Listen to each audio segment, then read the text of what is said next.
Boys and girls, ladies and gentlemen, children of all ages. Well, it looks like the Pokemon Company has officially doubled down and gone full-blown woke, ladies and gentlemen. Yes, no doubt about it. They've officially hired their very first DEI and social responsibility consultant. And boys and girls, when you hear the history of this person and the kind of things they've been advocating for, I think you will exactly know what the future of Pokemon holds. Now, I've obviously been a Pokemon fan for a very long time. I was all the way back in the days of Red and Blue playing it on my gray Game Boy out there. And obviously I missed out on a few generations while I was doing adult things and becoming a full-blown parent and all that kind of stuff. But I got back into the games. I really have enjoyed them and I had a lot of fun. And I played Sword and Shield, and it's one of them situations where I've noticed a big decline in some of the games. Like, it just became a lot easier in the games, and there's just a lot of challenge, and of course the stories have never been like super intriguing and super fantastic. They've always been pretty solid, but I've noticed the stories have really gone downhill as well.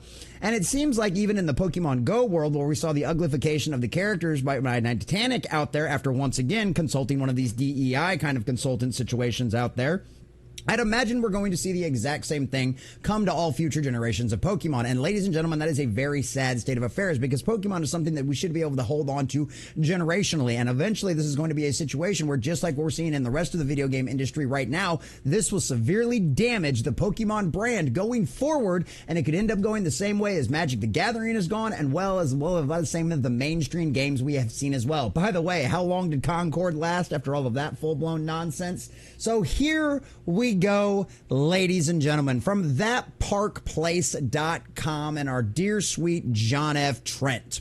The Pokemon Company hires Armitage as DEI and social responsibility consultant. She relishes in promoting LGBTQ plus agenda to young kids. Yes, boys and girls, she's all about damaging children and exposing them to things they should never see or even are ever aware of until they are full-blown adults. So I can't wait to see how this permeates and trickles down into all of our wonderful video games out there. Can't wait to explain to my kid about a transgender character in Pokemon and all of the wonderful pronouns that'll come with it in the next generation. Don't believe me? Just mark this date on a calendar right now. This will come to fruition, boys and girls, unless this person is exorcised from the Pokemon Company immediately. But hey, we know that's not going to happen in this day and age. So we're going to check out this article from That Park Place, getting all of the juicy details, show you the examples that the person promotes degeneracy to children and absolutely loves it and thinks it's a good thing. But before we do, if you do enjoy our content, hit that like button, share with all your friends, and subscribe or follow if you are not already, boys and girls, because over on the gaming channel, we're inching closer and closer to 400 subscribers, and I could not do that without every single one of you. So make sure you leave us a comment in the section down below. Does this surprise you at all that the Pokemon Company is going full-blown woke and hiring these kind of people, or do you think this might actually not end up affecting the things because of the way Nintendo controls what the Pokemon Company produces? Let us know what you think about all of that down below. So from John F. Trent over at That Park Place, Shani Armitage, a former yoga instructor. Yeah, that's where a lot of these people come from. Boy, I wonder why. And corporate responsibility manager at fashion retailer ASOS, never heard of it, announced she's the Pokemon Company's new DEI and social responsibility consultant. Yay! Armitage posted to LinkedIn, after 9.5 years at ASOS, the time has come to move on to something new. It's been quite the journey to ASOS. Many years spent building confidence in my abilities, stepping outside of my comfort zone, and continuously challenging myself to be better. So feeling readier than ever to start this new chapter as the DEI and social responsibility consultant at the Pokemon Company International. Oh, yes, boys and girls. And guess where that's located? Right here in the good old US of A. Ain't it grand? We're going to get into exactly where this company is located as well, because that's fascinating. She added, I'm looking forward to joining a wonderful team with new learnings, laugh, impact, and a crash course in all things Pokemon. So this chick literally knows nothing about Pokemon, but she's going to go in there and change everything about the game to comply with the new modern age, spirit of the age, woke cult nonsense out there. Boy, isn't that going to be grand. Armitage previously shared in a post on LinkedIn how one of her highlights at her ASOS time was seeing so many young kids at Pride. One of my highlights was seeing so many young kids at Pride and seeing all those parents making a cautious effort for their children to know that being LGBT is something to be celebrated. Oh, yes. Let's put our degeneracy on display so we can expose it to children so they think it's okay. Look, I don't even care if this was a straight Pride event, which, by the way, try to set one of those up and see what kind of backlash you would get. But literally, we've seen the kind of degeneracy that happens at these Pride events. People walking around in next to nothing, giving each other fellatio, doing all kinds of messed up stuff. Imagine if a straight Pride parade was trying to do that kind of thing. You literally would be brought up on charges. But because it's the LGBTQ mafia who has got a stranglehold on all of our institutions in the United States, which shows you why you can't speak up on them on any of the mainstream networks out there. You can't speak out against them. That they think it's okay, that they're allowed to get away with that kind of degeneracy, and she thinks it's great to expose children to it. Does this surprise anybody? These people want to damage and destroy your children, and they see child and video games and all of these other kind of things that children love and adore as a way to influence them and break them and make them think that their degeneracy and their disgusting behavior is perfectly allowed. That's the problem with this. Because we know how these people infect corporations, take over, and then slowly start to replace all of the people in charge with people that think just like them. That's what cults do, ladies and gentlemen. That's what they do, because it's always either convert or you don't need to be part of our community anymore. You don't deserve to belong here. You're just a bitch, we were here first. That's always the problem. That's always the problem. Oh my God.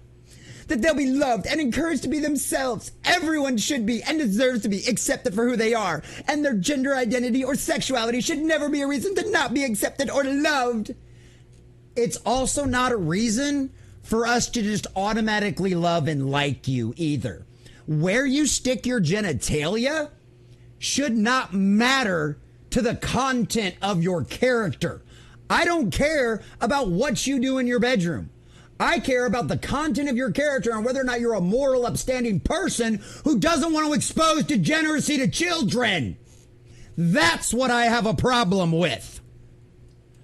Not only did she indicate that indoctrinating children was one of her highlights while participating in a parade while at ASSO, they also raved about the DEI ideology and being institutionalized within the fashion industry. I joined the Daniel Peters and Tiffany Fraser at the Fashion Retailer Academy to discuss the current state of DEI within the fashion industry. So many of the students are centering DEI conversations with their final major projects, which demonstrates just how much DEI is starting to solidify itself within the core of the industry. It was interesting to get that perspective as both consumers and future industry professionals. Best of luck for their final projects. Oh, yes. I'm sure there's going to be all kinds of wonderful ideas of making sure that DEI is incorporated into all of the new Pokemon games, just like she was so excited about seeing it incorporated in the fashion industry. I mean, geez, are we going to pull up this chick's resume and find something where she worked at Sweet Baby Inc. at one point, or did she consult for them, or is she just a friendly neighborhood person who will probably join their company now that she's inside of the video game industry? Holy cow. Automage's announcement comes about 6 months after the Pokemon Company published a job listing for her as a Director of Diversity, Equity, Inclusion, and Social Responsibility at its location in Bellevue, Washington. Now, it's really funny because we were talking about this on my live stream. That's where I like to cut a lot of these videos. So if you ever want to catch them early, make sure you just want to catch us live. Come join us at 11 a.m. Central Standard Time over on the Common Nerds channel. Check out the link in the description down below. But I wondered, Bellevue, Washington. I have no idea where this is. So I decided to look it up because I had this funny feeling.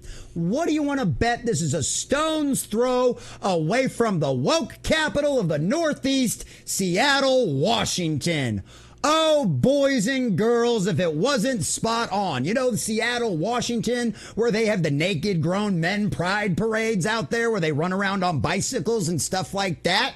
Yeah, literally. Right across the water. It's literally a suburb of Seattle.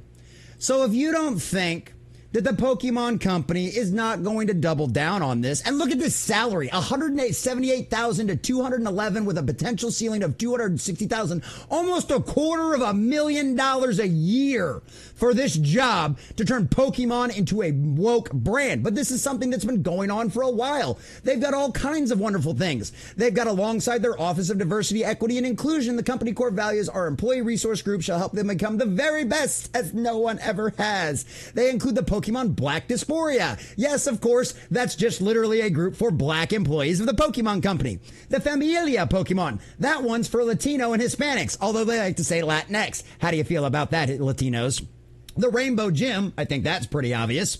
Women of Pokemon, think that one's also pretty obvious. And apparently TPCI parents, which apparently if you're a parent that works at Pokemon Company, you also get special privileges. Wow. Weird, wild, this is insane. So it's literally just goes on to explain the rest of this. As for the organizations that the Pokemon Company was going to give to, it includes numbers of radical leftist organizations, including the Trevor Project, 100 Black Men of London, Black Girls Code, BGC Canada, Interfaith America, Young Women Empowered, and the NAACP Legal Defense Fund, Stop AIP Hate, and more. So boys and girls, can we come to any other conclusion at this point? That Pokemon Company, especially the one in the United States, i.e. the international one that this lady is going to work for, that is literally located a stone's throw away from the woke capital of the Northeast, Seattle, Washington, has gone woke.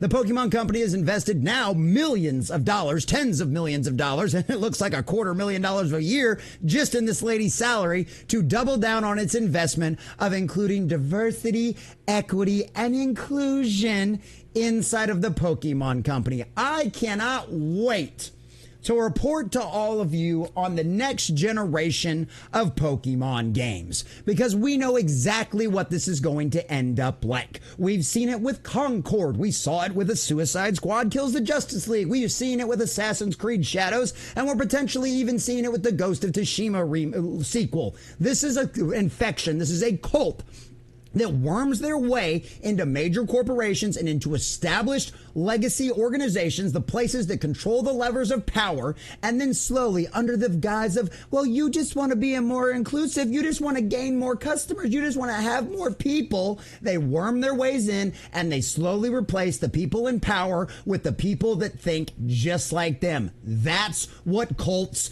do, and that's all any of this nonsense that includes the LGBTQ plus alphabet soup mafia and anything that falls under the guise of diversity, inclusion, and equity, DIE, which is what causes these companies and games to do. There's a reason why the phrase go woke, go broke exists. And the Pokemon Company, I am warning you right now, as a fan, a generational fan of your product, you go down this path and you will see the exact same kind of collapses that we are currently seeing in the video game industry. I don't care if you've got the backing of Nintendo. I don't care if you have the most loyal fan base on the planet. Magic the Gathering, Wizards of the Coast, D&D, and Assassin's Creed all had that exact same kind of thing. Where are they at now? As always, make the fans happy and we'll make you rich. Go woke, go broke. Pokemon. Gotta catch 'em all after all.